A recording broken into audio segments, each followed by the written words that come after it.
monde! Aujourd'hui on va vous présenter 3 livres, dont le premier qui s'appelle l'IRL de Agnès Marot. Le deuxième blog de Jean-Philippe Blondel. Et le troisième, Stupeur et tremblement de Amélie Noçon. l'IRL est un livre qui raconte l'histoire de Chloé Blanche, une jeune adolescente qui va rencontrer plusieurs personnages comme Ilmi, dont elle va tomber amoureuse très rapidement. Elle va comprendre au bout de plusieurs aventures qu'elle est filmée partout et qu'elle fait partie d'un jeu vidéo. J'ai bien aimé ce livre car il raconte une histoire peu commune et presque fantastique. On pourrait même penser que ça nous arrive en ce moment même et qu'on fait partie d'un jeu vidéo en étant filmé tout au long de notre vie. Ce livre parle d'un adolescent qui a 16 ans. Il parle de son quotidien sur un blog. Il pense qu'il est lu que par quelques-uns de ses amis, sauf qu'il se rend compte que son père a lu son blog. Il va être en colère contre lui, il va beaucoup lui en vouloir et il ne va plus lui parler.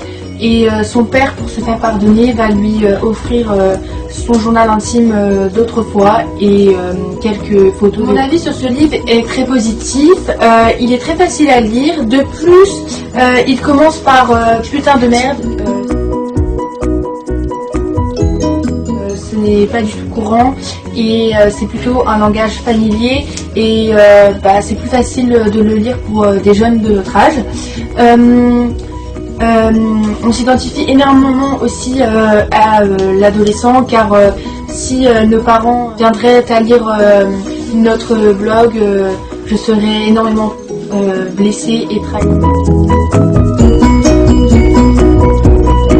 Dans le livre Stupeur et tremblement, on peut comprendre plusieurs choses. Déjà, Amélie est le personnage principal. Elle a vécu 5 ans au Japon et à 22 ans, elle est engagée en tant que traductrice au Japon dans une société appelée Yumimoto. Donc là-bas, Amélie est aux ordres de Mademoiselle Mori, donc elle est appelée Fumuki. Elle va servir des cafés, faire des photocopies et à la fin elle va être la dame Kipi. Elle se fait réprimander par tous ses supérieurs, on la prend pour une moins que rien mais elle ne démissionnera pas pour garder son honneur. Mon avis sur ce livre est assez négatif parce que j'ai pas trop accroché dès le début et j'ai dû le lire vraiment 2 fois avant de bien comprendre le livre. Et c'est dommage parce qu'il y a vraiment une bonne action à la fin, on s'y attend vraiment pas, enfin moi je m'y attendais pas. Et du coup c'est vraiment dommage parce que on devrait accrocher avant et moi personnellement j'ai accroché que après. Le livre qu'on a préféré est Blog car on se met plus facilement dans la peau du personnage.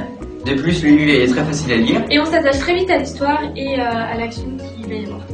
Et si vous n'aimez pas lire mais préférez regarder des films, il est dispo à la médiathèque. Voilà, c'est la fin de cette vidéo. J'espère que cette vidéo vous aura plu. Si c'est le cas, mettez-le en commentaire et donnez votre avis. et lâchez un pouce bleu.